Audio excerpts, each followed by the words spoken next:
Hey guys, it's Calvin and I am back again with another dark, clean, and minimal iPhone setup. The last clean and dark minimal setup that I did for my iPhone 6 about a year ago got a little popular, so I thought I would do another one for this iPhone XR that I just got a few months ago. And just like the last video, I'm going to show you guys how to get this clean, dark, and minimal iPhone setup for your guys' own use. And just as a disclaimer, I am not doing any sort of jailbreaking, I'm not modifying the system or hacking into it. All I'm doing is changing system settings, showing you guys how to change the text size, invert colors, add new wallpaper, change the keyboard, and a lot more to try to get this really dark, clean, and minimal iPhone setup that I hope you guys enjoy. And remember, setup videos are really personal, so as you're watching this video, just take the tips that are most useful to you and apply them to your own iPhone. And speaking of iPhone, this is the iPhone XR running iOS 12, but most of these settings and tips and tricks should be applicable to most iPhones, especially if you are a few iOS versions behind or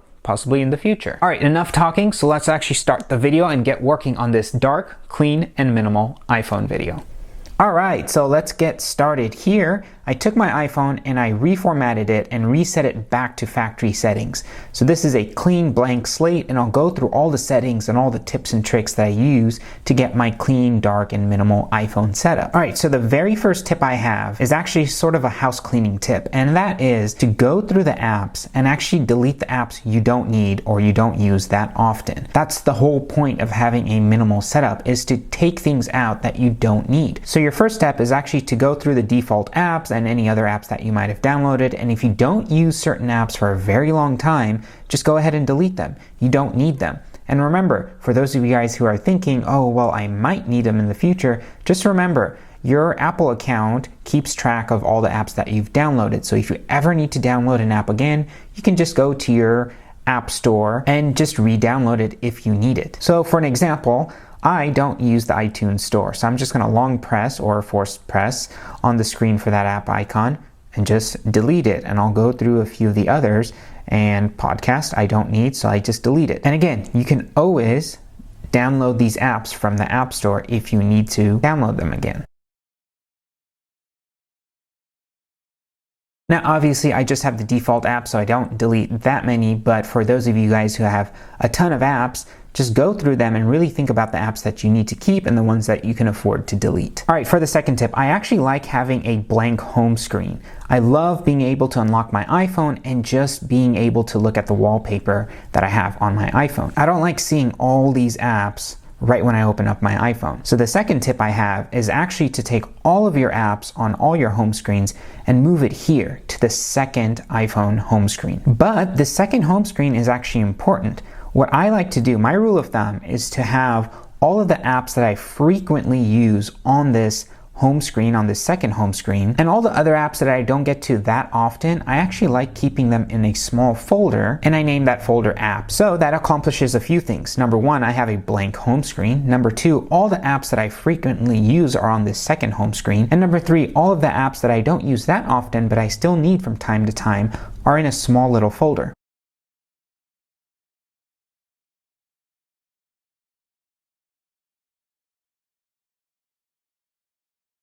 So there we go. I have a nice clean blank slate on my iPhone home screen, and if I swipe to the second screen, I have all the apps that I use pretty frequently, and then at the very end I have a small folder called apps for apps that I don't use as often, as well as my settings app right there at the end. Now the reason I like doing this is because it really forces me to think about what apps I really need on my iPhone, and for those apps, which apps I use most frequently and which apps I can store in a small folder. I only have two screens, the blank home screen and then the app screen. Alright, my next tip is actually to utilize Control Center.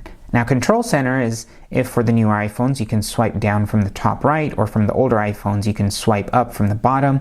This is your Control Center. And if you notice, you actually have a few app shortcuts here, such as the calculator, the flashlight, and the camera. Now, because certain apps are automatically available from the Control Center, such as calculator or camera, I actually take those apps and I store them in the apps folder, because those are apps I don't need to get to from my app screen because they're always in the Control Center. For an example, I have this camera app here in the Control Center. That means I can just take my camera app, and store it in the apps folder. Now the reason I put my camera in the apps folder is because I have so many different ways of accessing the camera that I don't actually need the actual app icon on my home screen. I can swipe down and I can hit camera from the control center, or if I'm on the lock screen, I can access the camera by this icon here at the bottom right, or I can just swipe from the side of the screen to access the camera. Now if you want to customize more apps on this control center, you can always go to settings and then to control center and then hit customize controls. And here are all the apps you can input into your control center. So for an example, I actually put my wallet app in that small apps folder, so I can add that to the control center here.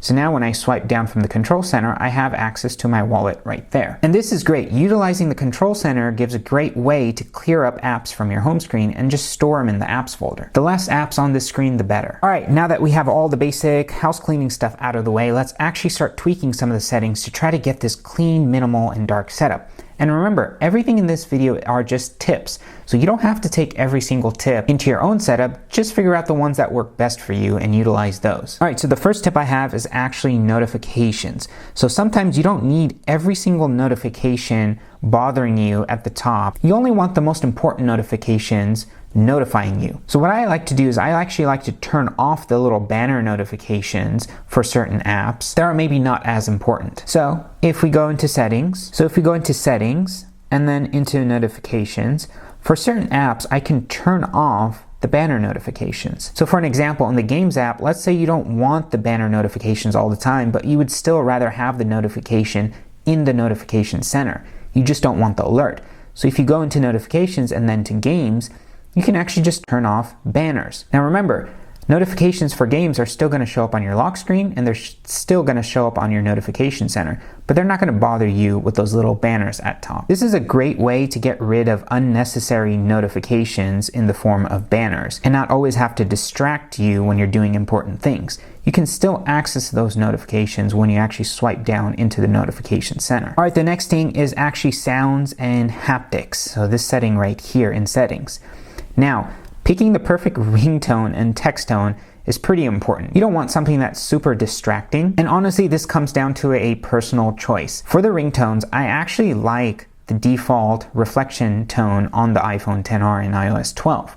So I'll just go with that.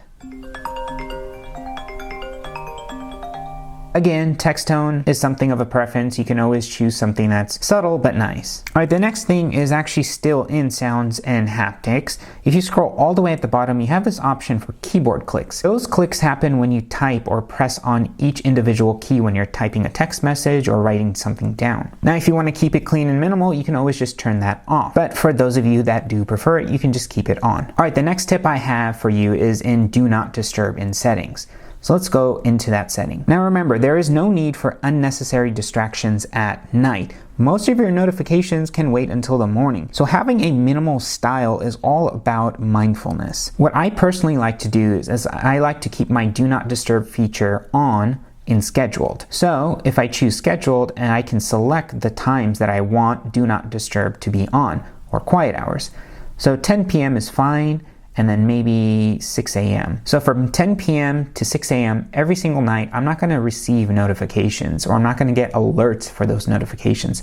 They'll still come up in my notifications tray, I just won't hear the sound or my phone's screen won't turn on. So keep it scheduled. And you can always turn it on at bedtime if you do use the clock app. All right, the next thing, let's actually increase the contrast of the colors in iOS. So if you go to General and then to Accessibility down here, we can go down here to increase contrast. Right now that is turned off.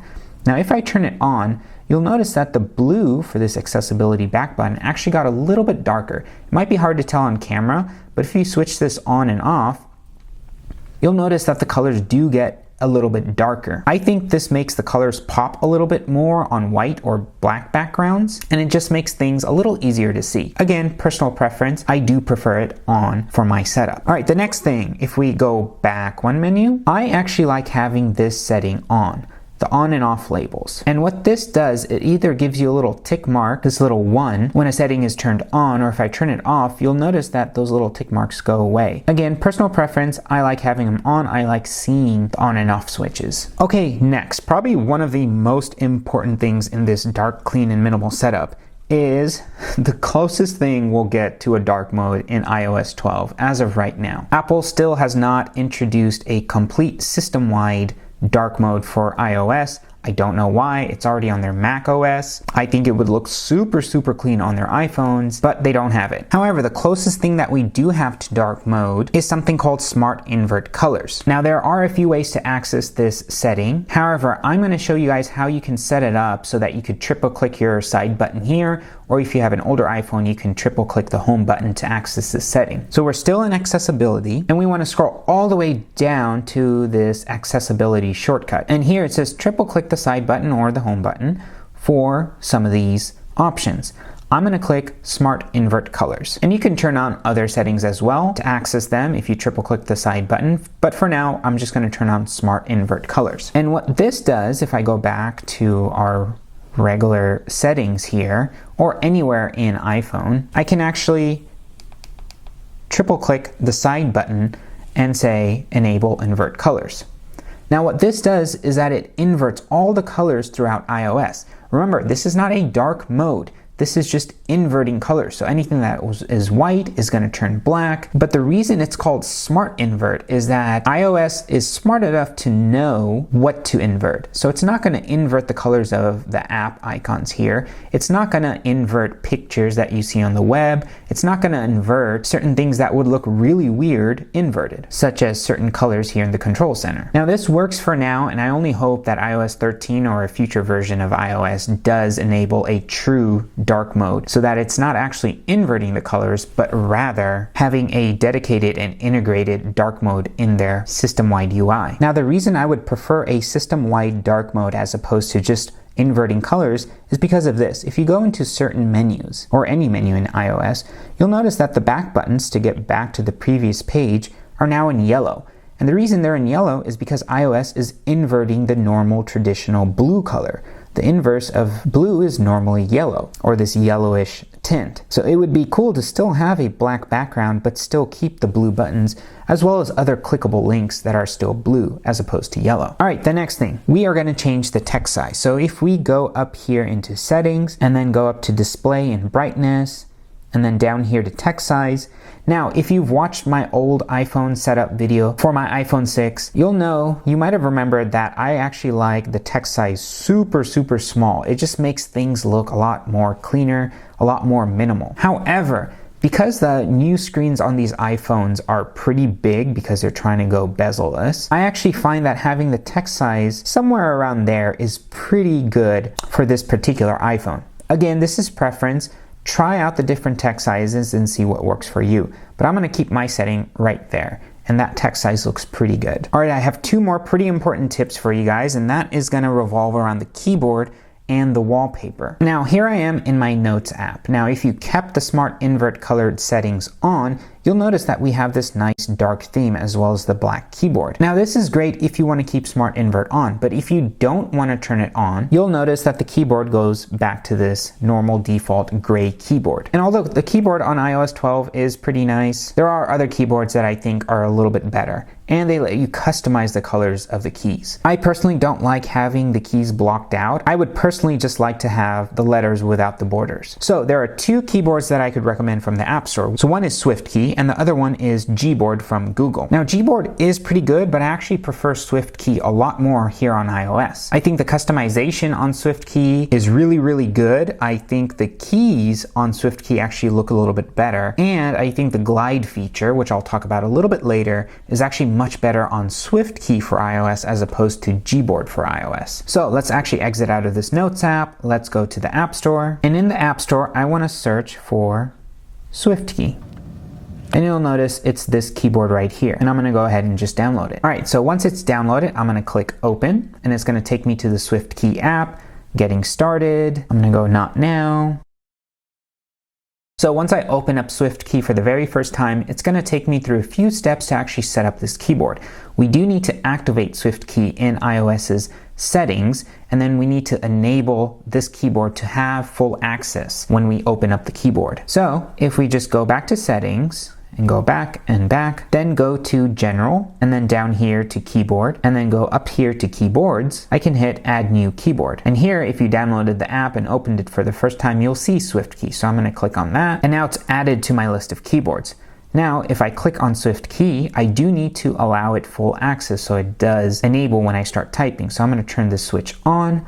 I am going to allow full access, and there you go. Now you have SwiftKey enabled. So now if you go back to the SwiftKey app, you can see that it gives us a little tutorial on how to actually activate this keyboard. So it's saying just tap and hold the globe button at the bottom and go to SwiftKey. And there you go, I have SwiftKey. Now, the whole reason I wanted to download SwiftKey was because of the themes. So in the SwiftKey app, we can go to themes, and the keyboard theme that I'm going to use for this setup is actually down here in Minimal Coal. I really like this keyboard. And the reason I like it is, number one, it's actually this really nice, clean, dark keyboard, and it doesn't actually have the borders around the letters, which just makes it look a lot cleaner. And the cool thing about SwiftKey is that you can actually swipe to text something or to type something. So if I just wanted to say, hello, how are you?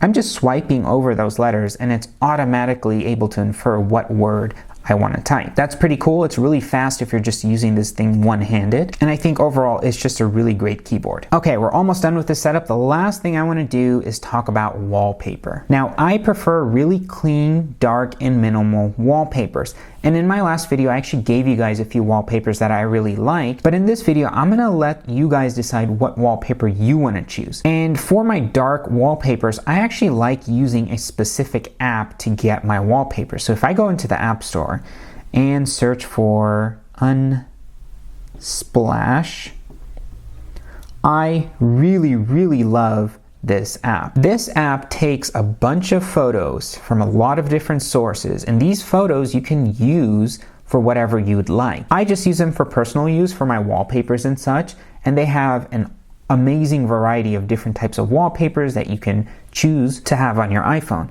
So once I've downloaded it and opened it, you can see it has a lot of high resolution photos, and I just really love using this app for wallpapers. So the wallpaper that I'm actually going to use is one that I found a few days ago, and it's of the moon. I actually really love pictures of the moon, and I think it fits very nice with this dark, clean, and minimal iPhone setup. So if I search for moon, you'll notice that there's a lot of different pictures of the moon. And the one I like using is actually this one right here by Kenrick Mills. So what I can do is I can just drag this to the corner to download it. It would like access to my photos, sure. And now if I swipe, you'll notice that I have this wallpaper right here. So now in this app, if I hit the little icon here on the bottom left, I can scroll and say use as wallpaper. Now you have the option of using still or perspective.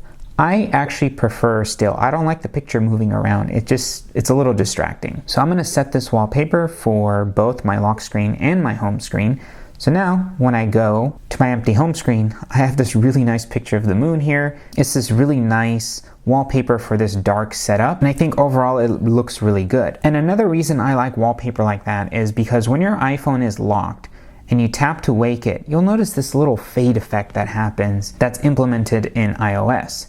And it just makes the wallpaper feel a little bit more alive because everything from the moon to the clouds just feels like it's appearing out of thin air.